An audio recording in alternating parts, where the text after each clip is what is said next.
Reciban un cordial saludo. Mi nombre es Luz Ángela Román Lazarte. El día de hoy vamos a hablar sobre las pruebas paramétricas, principalmente cuándo aplicar acerca de ellas, cuáles son, y vamos a detallar un poco de las que más se utilizan. En sí, en el mundo de la estadística, nosotros vamos a comprender lo que son las pruebas paramétricas y las pruebas no paramétricas. En este capítulo vamos a hablar sobre lo que son las pruebas paramétricas y cuándo vamos a utilizar sobre ellas. Principalmente las pruebas paramétricas son métodos estadísticos que los vamos a utilizar, ¿no? En el momento en que nosotros analizamos datos. Pero estos datos tienen que seguir ciertos requisitos y cumplirlos para que nosotros podamos aplicar estas pruebas paramétricas. Bajo el supuesto de que estos provienen de una población que van a seguir una distribución específica. Y aquí nosotros vamos a hablar de lo que es la distribución de la normalidad. Cuando nosotros hablamos de una distribución, ¿no?, normal, es aquella que va a cumplir ciertos parámetros, en tanto moda y mediana, ¿no?, van a seguir una distribución de este tipo. Aquí podemos observarlo en este gráfico, ¿no? Entonces, si ustedes van a darse cuenta, esta es un gráfico sobre una distribución normal. A lo que vamos es que va a estar centralizado, ¿no? Los datos van a estar justamente teniendo una distribución de campana uniforme, ¿no?, que va a tener una cola inicial y una cola final, pero la mayoría de los datos van a encontrarse centralizados.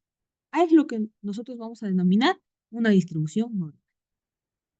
Cuando nuestros datos siguen esta distribución normal, nosotros vamos a poder aplicar lo que es nuestras pruebas paramétricas.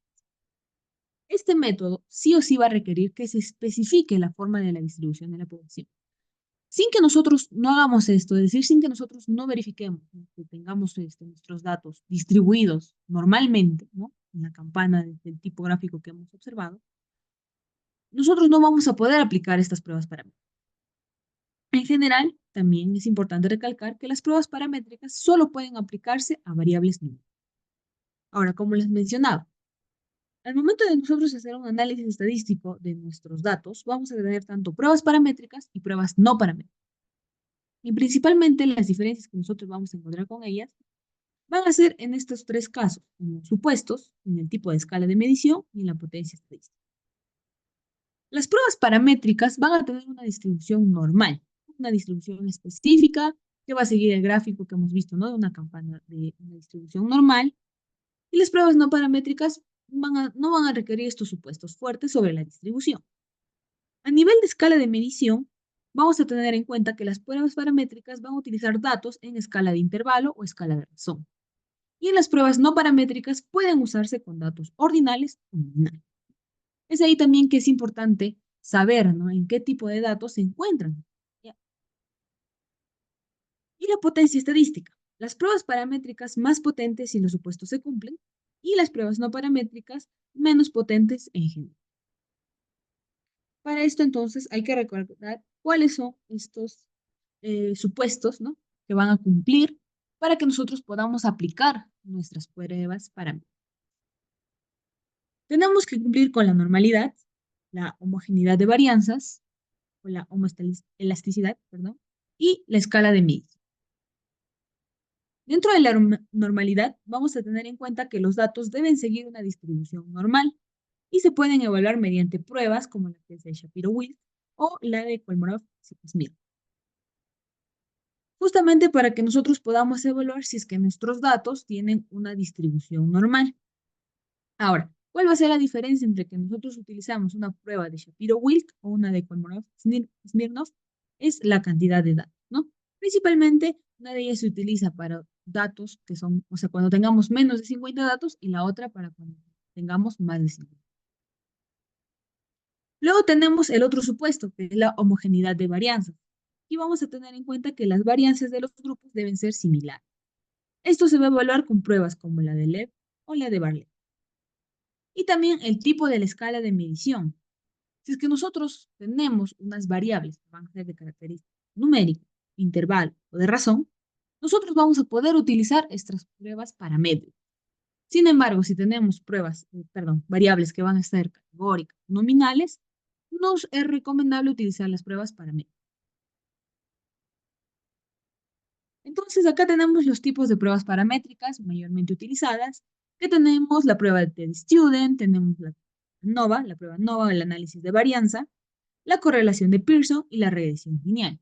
Seguramente ustedes han escuchado, ¿no? En diferentes análisis o en diferentes artículos que principalmente se utilizan las correlaciones de Pearson, las regresiones lineales. Y mayormente también se ha visto que en tesis, ¿no? Algo más, un poco más básico, se utilizan las pruebas de TED-Student y también en algunos casos la ANOVA. ¿En qué consiste cada una de ellas? La prueba TED-Student lo que nos ayuda es a comparar la media de una muestra con un valor de referencia, las medias de dos grupos diferentes o las medias de un mismo grupo en dos momentos o condiciones. Cuando nosotros hablamos de la prueba ANOVA o el análisis de varianza, esta nos va a ayudar a comparar las medias de tres o más grupos con extensiones para una sola variable independiente. Y eso lo vamos a reconocer como ANOVA de una vía o dos variables independientes, y aquí va a ser llamado ANOVA de dos vías. En la correlación de Pearson va a medir la fuerza y la dirección de la relación lineal entre dos variables cuantitativas. Principalmente aquí vamos a tener que el coeficiente R varía entre -1 y 1, ¿no? Significando que un R mayor de 0, una relación positiva, y un R menor de 0, una relación negativa. Y cuando la R no salga igual a 0, es que no existe ningún tipo de relación. Luego vamos a hablar también de la regresión lineal. Esta analiza como una o más variables independientes predicen una variable independiente, ¿no? Va a predecir el comportamiento. Y el modelo en general, ¿no? Es una ecuación lineal, principalmente, ¿no? Debe decir que Y es igual a beta 0 más beta 1 X más una constante. Donde Y va a ser la variable dependiente, ¿no? Que es el resultado de cómo es que se está comportando el independiente, que es la X independiente. Y vamos a tener acá que la constante es el. Ampliando un poco más sobre lo que es la prueba TED-Student, la prueba T para una muestra nos va a ayudar a comparar la altura media de una muestra de estudiantes, por ejemplo, ¿no? Por ejemplo, con la altura media de la población general. Esto como lo mencionábamos en un inicio. ¿Por qué? Porque nos va a ayudar a comparar las medias entre dos grupos. Luego tenemos, cuando utilizamos la prueba T para muestras independientes, por ejemplo, ¿no? Nos puede ayudar a comparar la puntuación media de un test de un grupo, ¿no? Que es con el otro grupo control. Es en una puntuación media, ¿no? Con un grupo que recibe un tratamiento con la que ha recibido un grupo. Entonces también nos puede ayudar para eso las pruebas T. Y también para muestras pareadas. Un ejemplo de esto es comparar la presión arterial media de un grupo de pacientes antes y también post un tratamiento médico. Si se dan cuenta, la TED-Student puede utilizarse en diferentes momentos, ¿no? Y en diferentes situaciones, principalmente para hacer la comparación de medios. Luego tenemos la que es la prueba de ANOVA, ¿no? Que es para comprender principalmente las variantes. Esto, el análisis de varianza ANOVA compara la variabilidad entre grupos con la variabilidad dentro de los subgrupos para determinar si existe una diferencia significativa entre las medias de estos grupos. Esto principalmente, cuando nosotros hablamos de las varianzas y este análisis de varianzas, hace referencia a la dispersión de las medias de los grupos, ¿no? Ustedes se van a dar cuenta que dentro de la estadística, y también seguramente ya lo han escuchado, vamos a tener diferentes medidas, ¿no? Tanto medidas de tendencia central, que vemos la media, moda y mediana, y también las medidas de, sí, lo que son las varianzas. Y también nos va a ayudar a ver la varianza dentro de grupos, que se va a referir principalmente a esta dispersión de los datos dentro de cada grupo. Y por último, también nos ayuda a comparar. La variabilidad entre grupos es mayor que la variabilidad dentro de otro grupo. Entonces vamos a tener en cuenta que tenemos que rechazar la hipótesis null. Luego también vamos a tener a la correlación de Pearson. En esta correlación de Pearson, vamos a tener en cuenta que esta te mide la relación. Como podemos observar en el gráfico, ¿no? Es un gráfico de correlación. Y también vamos a tener en cuenta que aquí vamos a tener el coeficiente R. Con la correlación de Pearson, nosotros vamos a medir la fuerza y la dirección de la relación lineal entre dos variables, una dependiente y una independiente. Estos valores van a variar entre -1 hasta +1, donde R mayor que 0 indica una relación positiva y R menor que 0 va a indicar una relación negativa. Como lo mencionábamos, si también encontramos que un R, ¿no? Nuestro coeficiente R sale 0, no vamos a encontrar ningún tipo de relación entre estas dos variables. nosotros vamos a encontrar una relación positiva cuando una variable aumenta y la otra también tiene que aumentar. Es decir, que ambas van a ser directamente proporcionales. Una relación negativa cuando hay una proporción inversa, es decir, que una variable va a aumentar y la otra va a tener tendencia a disminuir. Y cuando no encontramos relación, es decir, que ni una va a aumentar, ni una va a disminuir y no va a existir algún tipo de relación lineal entre las variables. Ahora, dentro de esta correlación de Pearson, también es importante recalcar que podemos realizar diferentes gráficos, ¿no?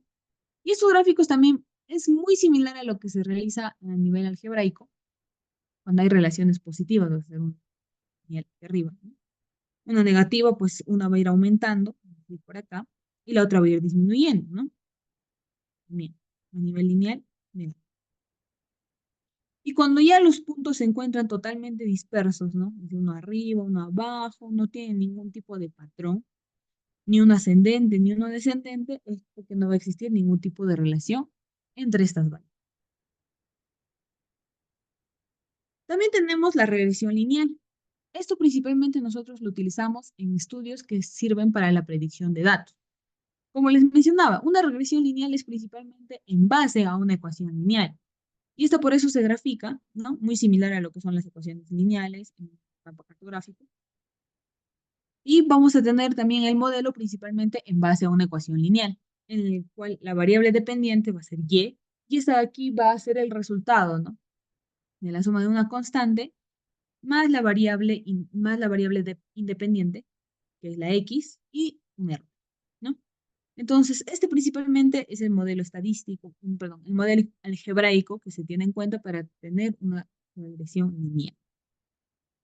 Ahora, ¿qué indica cada uno de estos, no? Ya vimos que la y es la variable dependiente, es decir, este va a ser el resultado en base a lo que hay de este movimiento. Por ejemplo, ¿no? Eh, puede ser que ustedes encuentren, ¿no? Que hay una relación, ¿no? Entre, por ejemplo, el consumo de café, como lo de ejemplo, y directamente con la edad,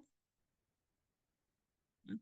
Puede ser, ¿no? Entonces, vamos a ir así recreando una regresión lineal mediante una ecuación, ¿no? Entonces, en este caso es importante reconocer quién es la variable dependiente y quién es la variable independiente. Solo es un ejemplo, ¿ya? Para que más o menos se entienda la idea. En este caso, vamos a ver, ¿quién depende de quién? ¿El consumo de café va a depender de tener más edad o tener más edad va a depender de consumir más café? ¿No? Entonces, en nuestro supuesto, ¿no? En este ejemplo básico, vamos a tener en cuenta que nosotros vamos a suponer que a más edad uno va a consumir más café. Es decir, ¿quién es el independiente? Normalmente el independiente es aquella que no se modifica, que no se modifica. En este caso sería la edad, ¿no? Nosotros no vamos a cambiar la edad. En ese momento el paciente tiene esa edad y es. ¿Y cuál es el que se va a modificar, ¿no? Lo que vamos a tener en cuenta es lo que queremos ver y consumo de café. Puede ser una taza, 5 tazas, 10 tazas, ¿no? Por ejemplo.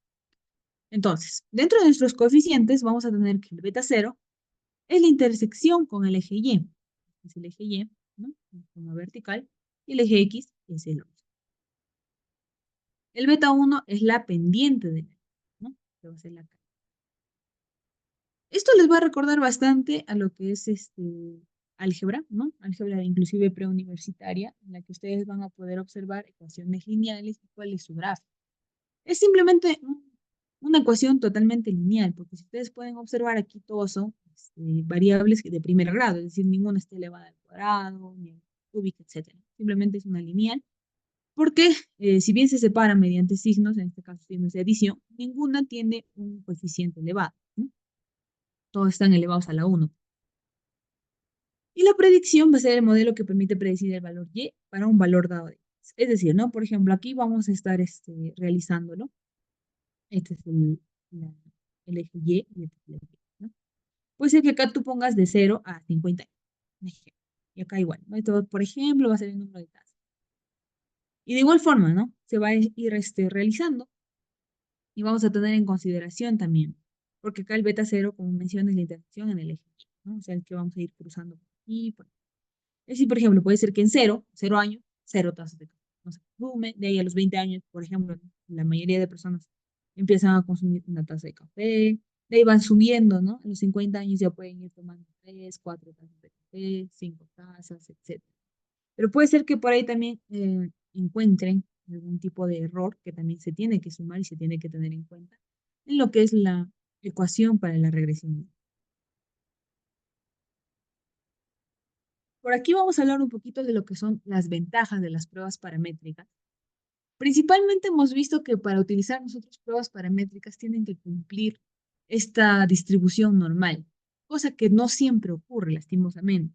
Entonces, ese es un gran déficit de utilizar las pruebas paramétricas, que principalmente tienen que cumplir con estos tres supuestos y también utilizarlo en variables numéricas. Cosa que en diferentes estudios no siempre van a ser así, porque muchas veces, aparte de que se pueda trabajar solamente con variables numéricas, también algunos cruzan variables numéricas con categóricas, otras netamente categóricas con categóricas, entonces te limita mucho, ¿no? Te limita mucho en ese aspecto. Pero las ventajas principalmente es la potencia. La potencia de estas pruebas es mayor. Estadísticamente hablando, la mayor potencia estadística en comparación con pruebas no paramétricas cuando los supuestos se cumplen. Es decir, que si tú tienes todos estos, tu distribución es normal. Tienes tus variables categóricas, cumples con la heterogeneidad. Vas a tener y utilizas estas pruebas paramétricas, la potencia estadística es muy alta. Entonces, esto ayuda a que, o sea, tú lo que estás comprobando, no estás comprobando tu tesis, sea muy fuerte lo que se está realizando. Y también, aparte de que son potentes, van a ser precisas, ¿no? Permiten estimaciones precisas de parámetros poblacionales, ¿no? Aquí podemos observar, bueno, en dos gráficos principalmente. Pero es lo bueno de las pruebas paramétricas, ¿no? Muchas veces se utilizan principalmente para lo que son estas variables numéricas y se tiene en consideración que cumplan estos supuestos. Pero también van a tener ciertos límites. Van a ser sensibles a violaciones de los supuestos. Es decir, que a veces, y se ha visto, ¿no? Que muchas veces se aplican estas pruebas paramétricas, aunque no se cumplan con todos los supuestos que tienen que cumplirse. Como les menciono, a veces hacen un cruce entre numéricas y categóricas, pero utilizan pruebas paramétricas. O algunos en datos que no cumplen totalmente la normalidad, ¿no? Entonces, si es que nosotros tenemos en cuenta que tenemos una distribución asimétrica, y a lo que llamamos asimétrica es muy probablemente que coincida con este gráfico. Como les mencionaba, las distribuciones simétricas o las distribuciones normales son aquellas que tienen una bonita, inicia con una cola, ¿no? Una cola plana, de ahí se va elevando cuando está justamente por la media. ¿Y por qué ocurre eso? Porque la media, moda y mediana están en el mismo sitio. Es decir, ¿no? Por ejemplo, tú entrevistas a, ya, algo sencillo. Estás buscando la edad, nada más la edad, y algo con, a ver, índice de masa corporal, más o menos. Entre jóvenes, entre adolescentes de entre 14 y 15 años, ¿ya? Más o menos. Están en quinto año de secundaria, la mayoría va a tener entre 15, quizás 16, ¿no? Máximo 17. Entonces, ¿qué va a ocurrir? Justamente eso, ¿no? No vamos a verlo el primero, ¿no? Lo que vemos aquí. Cuando nosotros sacamos la media, la mediana, ¿no? Es decir, la media es lo mismo que la mediana, los elementos que se encuentran en la media. Y también vamos a tener la moda, que es el que más se repite. Vamos a tener en cuenta que la mayoría se va a encontrar, ¿no? Entre 14, 15, 16 años, ¿no? Quizás por ahí un 17, pero el promedio va a ser muy similar, va a ser igual, ¿no? Que puede salirte 15 años, a la mediana y a la moda. Ese es el número que más se repite, ¿no? Entonces, ese número va a cumplir, y toda esa distribución que nosotros vamos a encuestar, va a cumplir con este parámetro de normalidad, ¿no? Va a tener una distribución simétrica. Es decir, también que tanto los números que están, o sea, trazas una línea media por acá, los números que están a la derecha van a ser los mismos que están para la izquierda, ¿no? Entonces, muy importante ahí que cumplan sus supuestos. Principalmente por eso, en el ejemplo, ¿no? De las TED Students, se trabaja con media, porque va a ser más sensible, más potente trabajar con esa media numérica y también porque la mayoría va a estar distribuida de esa misma forma. Entonces va a ser también más veraz los resultados que nosotros encontremos, ¿no? Entonces, es importante recalcar que muchas veces no todos sus datos, ¿no? Principalmente en encuestas de patologías, ¿no? Enfermedades, que vemos ya a nivel clínico, van a cumplir con esta curva simétrica. Por ejemplo, no sé, gestantes que desarrollan preeclampsia. Tú vas a realizar en un primer momento, ¿no? Vas a recolectar todos tus datos y puede ser que encuentres mujeres desde 20 años hasta mujeres de 35 años, ¿no? Y no va a seguir un patrón. O puede ser que encuentres más en las que tienen de 30 a 35. Entonces, este patrón simétrico que tenemos acá con una distribución normal no va a seguir, ¿no? Puede ser que la mediana, o sea, sacamos el promedio y nos sale, no sé, 28 años, ¿no? Pero la mayor cantidad de personas o de pobladoras que sienten la preeclampsia, pues están entre, no sé, 30 y 32. O sea, la distribución no va a ser equiparable, no va a ser simétrica, será asimétrica. ¿No? Otro ejemplo, para que me puedan entender, quizás puede ser uso de métodos anticonceptivos. ¿No? Puede ser que la mayoría los use desde que tienen, no sé, 19, 20, 21, 22, 23. También hay señoras que también los utilizan pues de 40, 41, 42, inclusive hasta 45. Entonces, va a ser bastante variado, ¿no? Bastante variado y puede ser que el promedio te salga, no sé, 32, pero la mayoría que utiliza está entre los 20 y los 25. Pero el promedio, ¿no? Justamente porque hay señoras mayores de 40 años utilizando, de va a ser que te salgan 32. Entonces, vamos a tener el promedio, ¿no? Del día. Entonces, y la moda igual, pues puede ser que se repita más, ¿no? No sé, de 25, 25, 25, la mayoría tiene 25. Entonces, las tres medidas de tendencia central van a estar totalmente en los lugares. Eso va a causar que tengamos nosotros un gráfico de esta característica, ¿no? Sí, un gráfico que sea asimétrico, un gráfico que no siga una distribución normal, no tengamos una campanita de Gauss como estamos acostumbrados a verla, ¿no? Bastante simétrica, con un inicio, una cola al final, y que la mayoría de datos se encuentre de forma centralizada. No va a tener una distribución normal o simétrica. Entonces, cuando nosotros tengamos ello, no vamos a poder aplicar estas pruebas paramétricas. Lo recomendable sería aplicar pruebas no paramétricas. También el tipo de variable que estamos utilizando. El tipo de variable más comúnmente utilizado para analizar y para utilizar en las pruebas paramétricas es las variables numéricas, ¿no? Y también lo deberían cumplir para utilizar. Si bien son un poco limitantes, ¿no? Son un poco limitantes. Estas pruebas paramétricas que nosotros hemos hablado, que son bastante conocidas y bastante utilizadas, a nivel de prueba de T-Student, la prueba NOVA, las correlaciones de Pearson, las regresiones lineales, nos ayudan bastante cuando tenemos y cuando cumplimos estos supuestos, ¿no? ¿Por qué? Porque nos va a dar también esta fuerza, no, esta fuerza de correlación y esta potencia estadística nos ayuda bastante a que nuestros resultados sean bastante más fiables, ¿no?